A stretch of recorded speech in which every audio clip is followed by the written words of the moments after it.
Hello friends, welcome to Riya's Kitchen Vibes. ഇന്ന് ഞാനിവിടെ തയ്യാറാക്കാൻ പോകുന്നത് ഒരു മീൻ പൊള്ളിച്ചതാണ്. ഇതെങ്ങനെ തയ്യാറാക്കുന്നതെന്ന് നമുക്കൊന്ന് നോക്കാം. ഇതിനു വേണ്ടി കാശ്മീരി മുളക് പൊടി 1/2 സ്പൂണ്, നല്ല മുളക് പൊടി, മഞ്ഞൾപ്പൊടി, കുരുമുളക് പൊടി, ഉലുവാപ്പൊടി ഇവ 4 1/4 സ്പൂൺ വീതവും എടുത്തു വെച്ചിട്ടുണ്ട്. നമുക്ക് നന്നായിട്ടൊന്ന് മിക്സ് ചെയ്ത് കൊടുക്കാം. ആവശ്യത്തിനുള്ള ഉപ്പ് കൂടി ചേർത്ത് കൊടുക്കാം.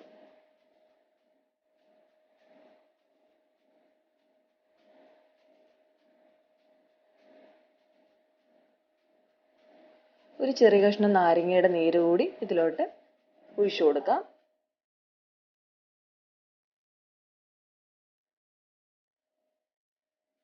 ഒന്ന് മിക്സ് ചെയ്തിട്ട് നമുക്ക് ഇതിലോട്ട് അല്പം വെള്ളം ചേർത്ത് ഈ സമയത്ത് ഉപ്പൊക്കെ ഒന്ന് നോക്കണം. ഇനി നമുക്ക് ഓരോ മീനായിട്ട് എടുത്ത് വെച്ചിട്ട് മസാലയൊക്കെ അതിൽ തേച്ച് കൊടുക്കണം. ഇതിപ്പോൾ ഞാൻ എടുത്തിരിക്കുന്ന മീൻ ഇവിടെ കിട്ടുന്ന ശേരി എന്ന് പറയുന്ന മീനാണ്. നമ്മളിപ്പോൾ എല്ലാ മീനിലും മസാലയൊക്കെ തേച്ച് പിടിപ്പിച്ചു. ഇതിനി ഒരു 10 മിനിറ്റ് വെച്ചതിന് ശേഷം നമുക്ക് ചെറുതായിട്ടൊന്ന് ഫ്രൈ ചെയ്തെടുക്കാം. അതിന് വേണ്ടിയിട്ട് ഞാനൊരു പാൻ വെച്ച് എണ്ണ ചൂടാക്കാൻ ഒഴിച്ചിട്ടുണ്ട്. ചൂടായി വരുമ്പോൾ ഇതിലോട്ട് നമുക്ക് കറിവേപ്പില ഇട്ട് കൊടുക്കണം.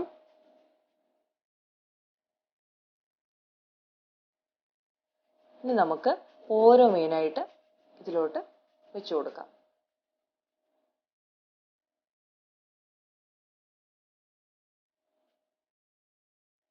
ഇനി നമുക്കിതൊന്ന് തിരിച്ചിട്ട് കൊടുക്കാം. ഇത് ഒരുപാട് അങ്ങ് ഫ്രൈ ഒന്നും ആവേണ്ട കാര്യമില്ല. ഒന്ന് ചെറുതായിട്ടൊന്ന് ഫ്രൈ അയച്ചാൽ മതി. ഉള്ളൊക്കെ ഒന്ന് വെന്തൊക്കെ വന്നാൽ മതി. അതായത് മൊരിച്ചെടുക്കേണ്ട കാര്യം ഇല്ല.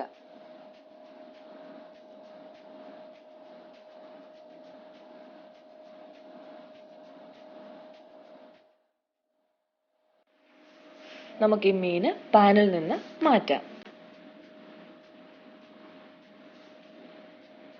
വേറൊരു പാന് ഇപ്പോൾ വെച്ച് കൊടുത്തിട്ടുണ്ട്. ഇതിലോട്ട് കുറച്ച് വെളിച്ചെണ്ണ ഒഴിക്കുന്നു. വെളിച്ചെണ്ണ ഒന്ന് ചൂടായി വരുമ്പോൾ ഇതിലോട്ട് കുറച്ച് കറിവേപ്പില ഇട്ട് കൊടുക്കുക.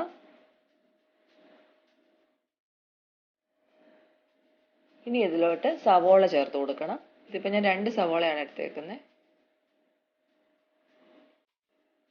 ആവശ്യത്തിനുള്ള ഉപ്പ് കൂടി ചേർത്ത് കൊടുക്കാം. ഇനി നമുക്കിതൊന്ന് വഴറ്റിയെടുക്കണം. സവോള വഴണ്ട് വന്നിട്ടുണ്ട്. ഇനി നമുക്ക് ഇതിലോട്ടൊരു മിക്സ് ചേർക്കണം. ഇത് ഞാൻ വെളുത്തുള്ളി, ഇഞ്ചി, കുരുമുളക് ഇത് പേസ്റ്റ് ആക്കി വെച്ചിരിക്കുന്നതാണ്. ഇത് 1 ടേബിൾ സ്പൂൺ ചേർത്ത് കൊടുക്കാം. നന്നായി മിക്സ് ചെയ്യുക.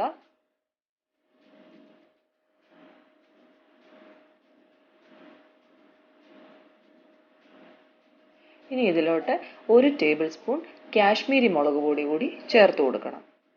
ഇത് ഞാൻ വെള്ളത്തിൽ ചാലിച്ചാണ് ചേർക്കുന്നത്. നിങ്ങൾക്ക് വേണമെങ്കിൽ ഡയറക്റ്റായിട്ട് ചേർക്കാം. ഡയറക്റ്റായിട്ട് ചേർക്കുവാണെങ്കിൽ തീ കുറച്ച് വെച്ച് വേണം ചെയ്യാനായിട്ട്. ഇതിൻ്റെ പച്ചമണം ഒന്ന് മാറി വരുന്നിടം വരെ ഒന്ന് ഇളക്കി കൊടുക്കുക.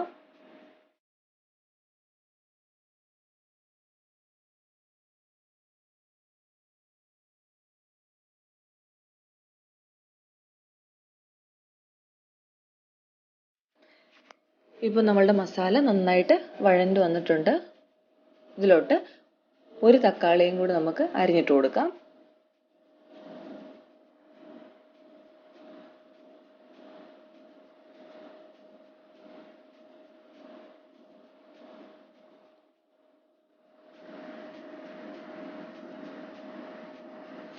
ഉപ്പ് നോക്കിയിട്ട് ഉപ്പ് ആവശ്യമുണ്ടെങ്കിൽ ഇപ്പോൾ ഇട്ട് കൊടുക്കാം.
ഇനി നമുക്കിത് നന്നായിട്ടൊന്ന് കെട്ടണം. ഇതിനുവേണ്ടി ഇലയുടെ താഴെ അടിഭാഗത്തുള്ള നാര് വേണമെങ്കിൽ ഉപയോഗിക്കാം. പാൻ വെച്ച് കൊടുത്തിട്ടുണ്ട്. മുമ്പ് നമ്മൾ മീൻ വറുത്ത എണ്ണയാണിത്. ഇനി നമുക്കിതിലോട്ട് ഇലകൾ ഇറക്കി വെക്കാം.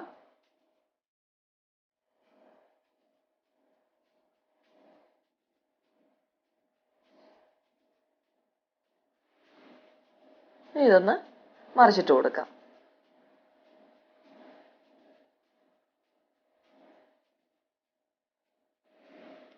ഇനി ഇത് പാനിൽ നിന്ന് മാറ്റാം.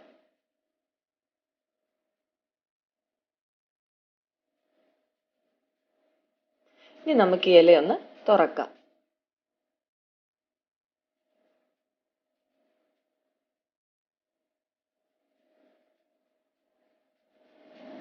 ഇലയൊക്കെ തുറക്കുമ്പോഴത്തേക്ക് നല്ല സ്മെല്ലാണ് വരുന്നത്. അടിപൊളിയായിട്ട് നമ്മുടെ മീൻ റെഡി ആയിട്ടുണ്ട്.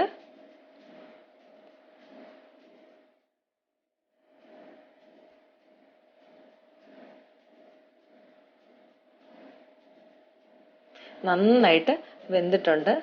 നല്ല സോഫ്റ്റാണ്. എല്ലാവർക്കും ഇഷ്ടപ്പെടും. ഇതൊന്ന് ഉണ്ടാക്കി നോക്കണം. അടിപൊളി ടേസ്റ്റാണ്. അപ്പോൾ ഇന്നത്തെ റെസിപ്പി എല്ലാവർക്കും ഇഷ്ടമായെന്ന് വിചാരിക്കുന്നു. ഇഷ്ടമായെങ്കിൽ ലൈക്ക് ചെയ്യുക, കമൻറ്റ് ചെയ്യുക, ഷെയർ ചെയ്യുക. പിന്നെ നമ്മളുടെ ചാനൽ ആരെങ്കിലും സബ്സ്ക്രൈബ് ചെയ്തിട്ടില്ലെങ്കിൽ പ്ലീസ് സബ്സ്ക്രൈബ്. ഇനി ഒരു അടിപൊളി ഡിഷുമായിട്ട് നമുക്ക് കാണാം. Thanks for watching.